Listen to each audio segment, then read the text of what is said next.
Hello and welcome back.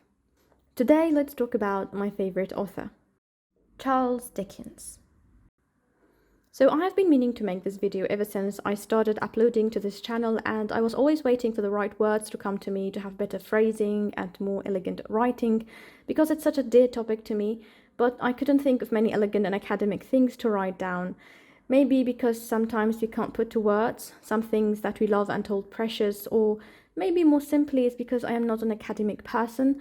I have no training or knowledge about literature, and I cannot analyze and decipher the meanings behind literary works as deep and more to the point as a scholar would.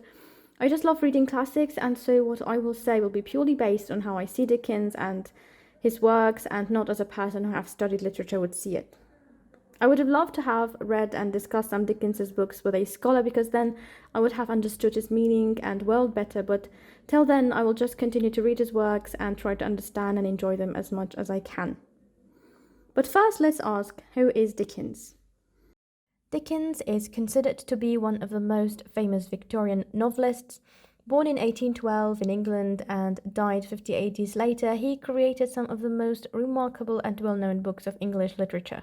Individuals from all classes of society read his novels, from Queen Victoria to the poor and illiterate people. He was first drawn to the theatre and nearly became a professional actor, but then he started writing and sending some sketches to magazines, and from there he took off his career as a writer. He also was an outspoken social critic, and because he received a lot of fame during his lifetime, this enabled him to use his voice and help the poor and the oppressed, which is something that he's very well known for. And this is one of the reasons why I love him. That is the sympathy he shows towards the wronged and the poor. Dickens, in writing about the very prospering but also much suffering Victorian London, showed us the low conditions of the poor working class. He himself worked at a warehouse when he was just 12 years old to support his family when his father was sent to debtor's prison, and so he understood poverty and wretchedness, and this influenced the rest of his life. We can see that most notably in his books and writings, but also in his actions in fighting for the rights of the poor at the time, doing charities activities and insisting on their education. Most of the themes in his novels are about social injustice and advocating for social reforms, defending the poor and giving them a voice through his novels so that they are heard by the larger audiences of the Victorian society. This made the illiterate poor more interested in reading his books, and some would even pay money for someone to read for them. A repeating pattern can be seen throughout his books of putting to shame those who held power and wealth for not doing enough or not at all, in the form of the stupid, self-loving and silly characters that he created in his books, at the same time making such beautiful examples of the pure-heartedness of those that didn't have much. Some of the most beautiful, wise and heart-touching characters can be found to be from this class. He drew them in such accurate and sarcastic style that made his books enjoyable as well as right and just. And this is the second reason why I love his novels, which is his writing style. The beautiful, elegant, witty, sarcastic and comedic style that is unique to Dickens. A table is never just a table. He will simulate it to something and it will spring to life immediately. The buildings all have their own history and voices. The people are so beautifully described from in and out that you never get bored with one single passage. It still amazes me that someone could have written so much and so well that I can't get bored or disappointed with even one book of his, and I always look forward to read more and more from him because of his brilliant use of language when describing ordinary things and making them so special, or how he can say things that I relate to. And also he makes such witty remarks and comical references that suit his characters so very well that it has become a sort of Dickensian style of writing, and it makes me compare other authors' taste sometimes to his. It is his mastery and brilliancy that from the first sentence you know the person who has written this must have been really good and clever. He draws you in, and once you are in, you are invested body and soul into his world. The words vanish, and in their stead opens up the old world of London or any other place he writes about. And you see his characters, you feel them in many different ways, and you realize that while he talks to your brain using logic, that he has grabbed your heart even before that. Many times while I read, I tend not to notice until a tear falls from my eyes that I have been on the verge of crying in sympathy for a character, or even from the beauty of his descriptions, as happens many times. There are some passages from some of his books that I find myself going back to many times every year and read them over and over again and still think what a brilliant writer he was. Some of these are the first and last pages of A Tale of Two Cities. His opening words of "it was the best of times, it was the worst of times" is still considered by many to be one of the most brilliant openings to a novel. Also, the first chapter of Martin Chuzzelwit. I really feel the genius of Dickens in these passages, such a clever way of describing the family of Chuzzelwit and introducing them to us, the readers, in such an unforgettable way as to go back to the origin of humanity, to Adam and Eve, and say that they certainly are their descendants, as if we can ever doubt that. He says, "As no lady or gentleman with any claims to polite breeding can possibly sympathize with the Chuzzelwit family without being first assured of the extreme antiquity of the race, it is a great satisfaction to know that it undoubtedly descended in direct line from Adam and Eve." And in Master Humphrey's Clock, which never fails to impress me with its beautiful and heartfelt words of Master Humphrey as he talks about himself, I will read a little for you here. "I am not a churlish old man, friendless I can never be, for all mankind are my kindred, and I am on ill terms with no one member of my great family. But for many years I have led a lonely, solitary life. What wound I sought to heal, what sorrow to forget originally, matters not now. It is sufficient that retirement has become a habit with me, and that I am unwilling to break the spell which for so long a time has shed its quiet influence upon my home and heart."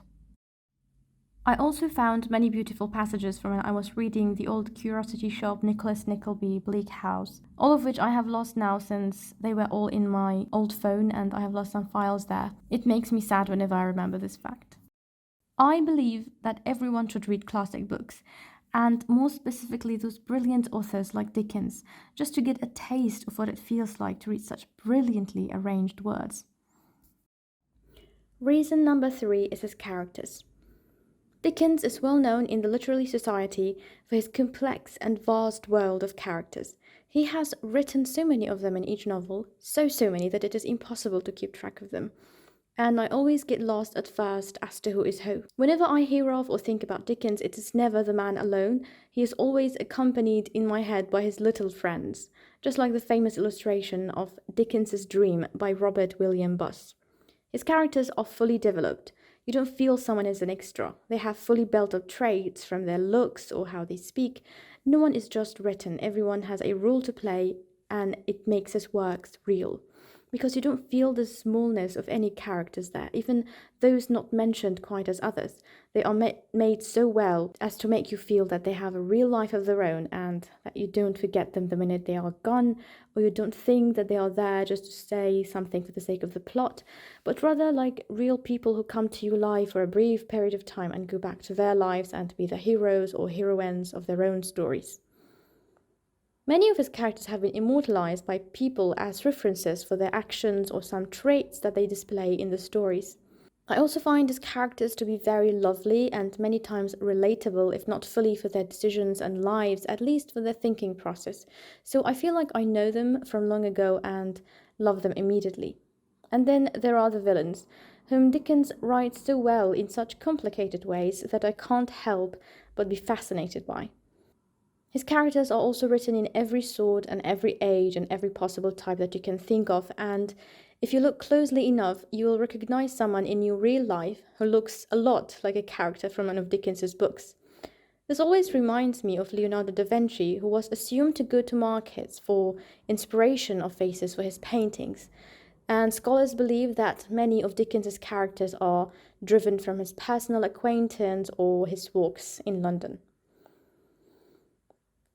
Some of my favorite characters are Little Nell from the old curiosity shop, Kate Nickleby from Nicolas Nickleby, Esther from Bleak House, and from the book that I am currently reading, Our Mutual Friend, Lizzie Hexam for her strength and wisdom, Mr. Eugene Wrayburn for his wits and sarcastic commentaries, Bella Wilfer for her self-examination, John Harmon for his sacrifice, and mostly Jenny Wren for her unique and so very beautiful little character, and many more minor or major characters that I love and cherish. But perhaps the characters that affected me most are from A Tale of Two Cities. Like Madame Defarge and her untiring pursuit of revenge, and in contrast to her, Miss Prue, who is such an angel and acts upon love instead of hatred. But the most of all the characters of Dickens that I have read so far, I am affected most by Sidney Carton and how he changed his life and ultimately became the hero who saved everybody else. I oftentimes remember some of these characters and their actions and the way they decided to live, and it feels like a real pleasure and honor to have come across them and to have known them.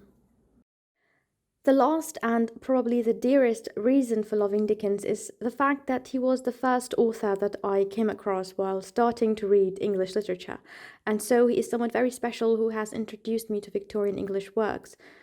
It was quite accidental, as I didn't even know who he was at the time, except that when I saw the original English version of A Tale of Two Cities, I remembered reading a shorter translated edition a couple of years back in Arabic, and so the title drew my attention, and I started reading that book, which to this day is very special, like the author, and I love it. After a few years of reading A Tale of Two Cities, I, because of lack of physical books at the time, got some of his ebooks and read Bleak House, David Copperfield, The Old Curiosity Shop, and Nicolas Nickleby while in college, all of which were very big books that I didn't realize at first because they were not in the physical form. So I kind of grew up with Dickens. I was in my early teens when I first read his books, and I continue to read them up to this moment. I haven't finished all of them yet, which is a thought that brings much joy to me, as I anticipate with pleasure the times that I will be spending reading and perhaps rereading some of my favorites of his books. It's one of my life goals if God grants it to me to read all of his works. So I think of Dickens not as an author as much as someone whom I have known for so long.